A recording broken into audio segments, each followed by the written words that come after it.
Hello everyone, welcome back to this channel. In this video, I will show you the easy and clear steps on how to show search box in Opera browser computer in Windows 10. So how to show search box in Opera browser computer in Windows 10? Make sure you keep watching this video until the end. Let's get started right away.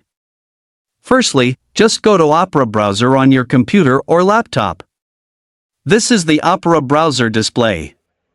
Next, move the cursor to the top right of the screen. There are lots of menu options here.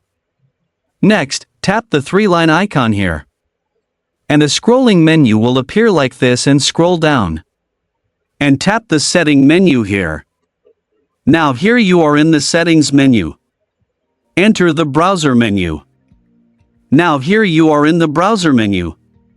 Next, turn off hide search box. And then return to the main screen of the Opera browser.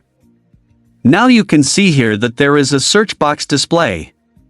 So that's it, the how to show search box in Opera browser computer in Windows 10 tutorial.